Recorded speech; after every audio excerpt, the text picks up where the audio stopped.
Stand by for the premiere broadcast of a new series of talks called Living in the Atomic Age and presenting the distinguished English philosopher and author Bertrand Russell. And be sure to continue listening to ABC this evening for the important forum, America's Town Meeting at the Air. Each week, qualified experts are invited to town meeting to discuss a pertinent problem of our time. Tonight, Dr. Charles S. Johnson, president of Fisk University, and Mr. Stanley High, author and editor, debate the provocative question, are we losing our moral courage? For a thought-provoking program, hear America's Town Meeting this evening on ABC.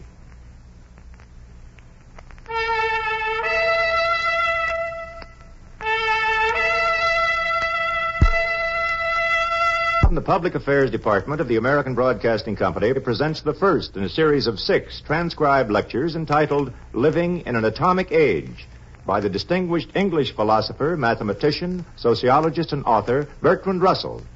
The subject of the first lecture is Present Perplexities. Lord Russell. The present time is one in which the prevailing mood is a feeling of impotent perplexity. We tell each other dreadful stories of atom bombs and hydrogen bombs, of cities exterminated, of Russian hordes, of famine and ferocity everywhere. But although our reason tells us that we ought to shudder at such a prospect, there is another part of us that enjoys it, so that we have no firm will to avert misfortune, and there is a deep division in our souls between the sane and the insane parts.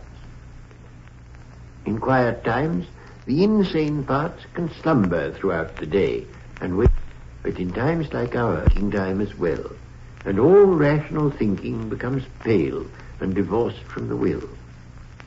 Our lives become balanced on a sharp edge of hypothesis. If there is to be a war, one way of life is reasonable. If not, another. To the majority of mankind, such a hypothetical existence is intolerably uncomfortable, and in practice they adopt one hypothesis or the other, but without complete conviction. Uncertainty balks the impulse to every irksome effort and generates a tone of frivolous misery, mistakenly thought to be pleasure, which turns outward and becomes hatred of those who are felt to be its cause. Through this hatred, it brings daily nearer the catastrophe which it dreads. The nations seem caught in a tragic fate, as though, like characters in a Greek drama, they were blinded by some offended god. Bewildered by mental fog, they march towards the precipice, while they imagine that they are marching away from it. It must be said that the purely intellectual problems presented by the world of our day are exceedingly difficult.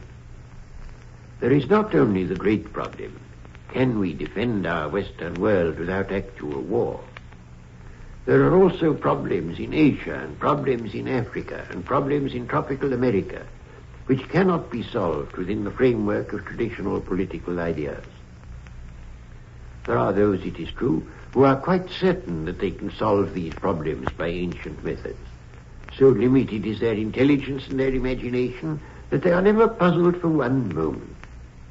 All we have to do is to go back to the days of the Opium War.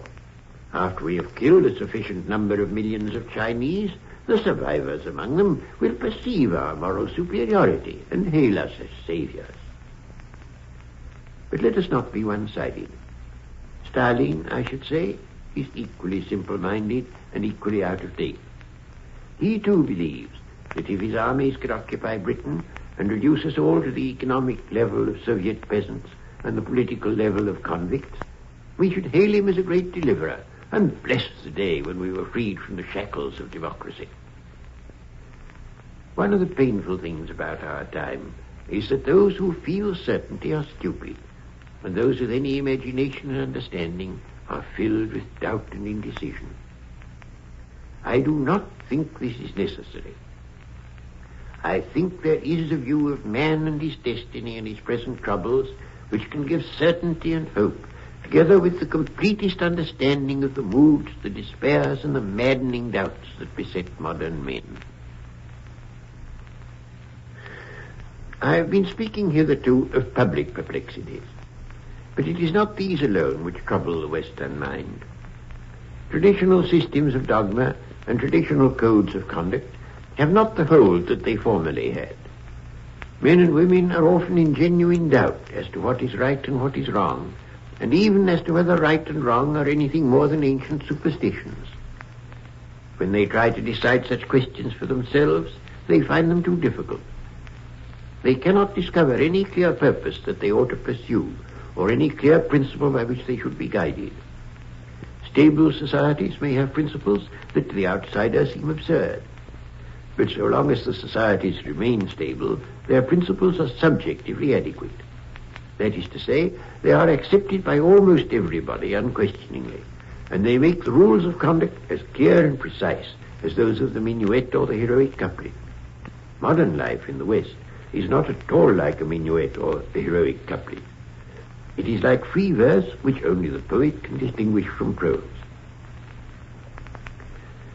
Two great systems of dogma lie in wait for the modern man when his spirit is weary. I mean the system of Rome and the system of Moscow. Neither of these gives scope for the free mind, which is at once the glory and the torment of Western man.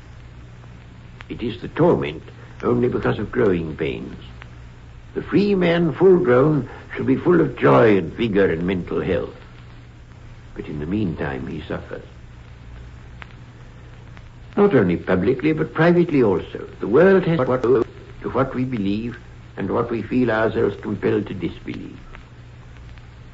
There are ways of feeling that are traditional and that have all the prestige of the past and weighty authority, and that yet are not adapted to the world in which we live, where new techniques have made some new virtues necessary and some old virtues unnecessary. The Hebrew prophets, surrounded by hostile nations and determined that their race should not be assimilated by Gentile conquerors, developed a fierce doctrine in which the leading conception was sin.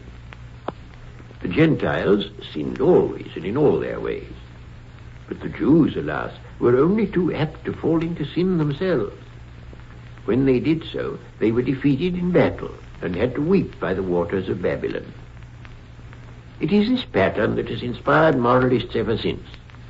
The virtuous man has been conceived as one who, though continually surrounded by temptation, though passionately prompted to sin, nevertheless, by almost superhuman strength of will, succeeds in walking along the straight and narrow path, looking meanwhile disdainfully to the right and left at those inferior beings who have loitered to pluck flowers by the way.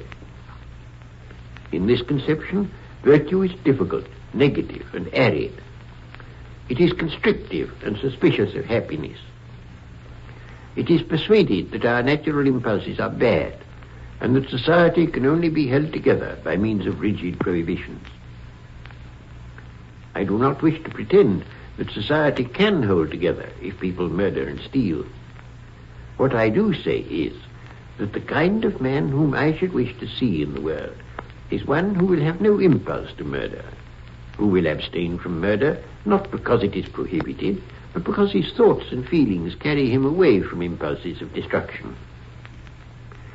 The whole conception of sin has, as it were, gone dead, so far at least as conscious thought and feeling are concerned. Most people have not thought out any other system of ethics, and have not perhaps theoretically rejected the old system, but it has lost its hold on them. They do not murder or steal as a rule, because it would not be to their interest to do so, but one cannot say as much for their obedience to the seventh commandment. They have, in fact, no wish to conform to the ancient pattern. The publican thanks God that he is not as this Pharisee, and imagines that in so doing he has caught the point of the parable. It does not occur to him that feeling superior is what is reprehended, and that whether it is the publican or the Pharisee who feels superior is an unimportant detail.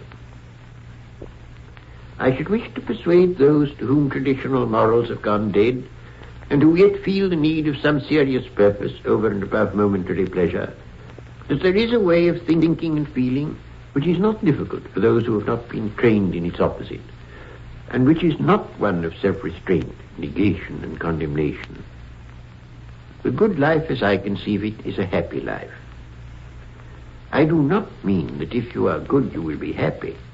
I mean that if you are happy, you will be good. Unhappiness is deeply implanted in the souls of most of us. How many people we all know who go through life apparently gay and who yet are perpetually in search of intoxication, whether of the bacchic kind or some other. The happy man does not desire intoxication, nor does he envy his neighbor and therefore hate him. He can live the life of impulse like a child, because happiness makes his impulses fruitful and not destructive. There are many men and women who imagine themselves emancipated from the shackles of ancient codes, but who, in fact, are emancipated only in the upper layers of their minds. Below these layers lies the sense of guilt, crouching like a wild beast, waiting for moments of weakness or inattention, and growling envenomed angers which rise to the surface in strange, distorted forms. Such people have the worst of both worlds.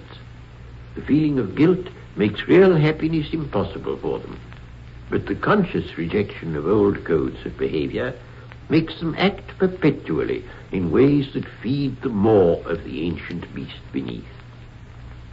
A way of life cannot be successful so long as it is a mere intellectual conviction. It must be deeply felt, deeply believed, dominant even in dreams. I do not think that the best kind of life is possible in our day for those who below the level of consciousness are still obsessed by the load of sin. It is obvious that there are things that had better not be done, but I do not think the best way to avoid the doing of such things is to label them sin and represent them as almost irresistibly attractive. And so I should wish to offer the world something scarcely to be called an ethic, at any rate in the old acceptation of that word, but something which nonetheless will save men from moral perplexity and from remorse and from condemnation of others. What I should put in the place of an ethic is, in the old sense, is encouragement and opportunity for all the impulses that are creative and expansive. I should do everything possible to liberate men from fear, not only the conscious fears, but the old imprisoned primeval terrors that we brought with us out of the jungle. I should make it clear, not merely as an intellectual proposition, but as something that the heart spontaneously believes, that it is not by making others suffer that we shall achieve our own happiness, but that happiness and the means to happiness depend upon harmony with other men. When all this is not only understood but deeply felt, it will be easy to live in a way that brings happiness equally to ourselves and to others.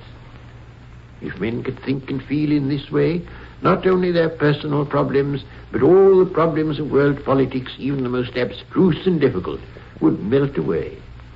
Suddenly, as when the mist dissolves from a mountaintop, the landscape would be visible and the way would be clear. It is only necessary to open the doors of our hearts and minds, to let the imprisoned demons escape and the beauty of the world take possession.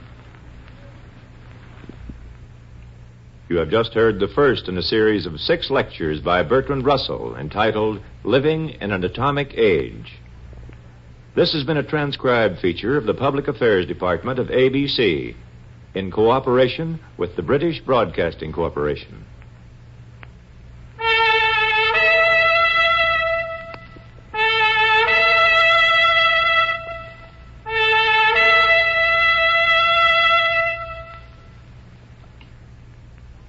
Bertrand Russell will be heard next week at this same time. We invite you to listen. The program came to you from New York. This is ABC Radio Network.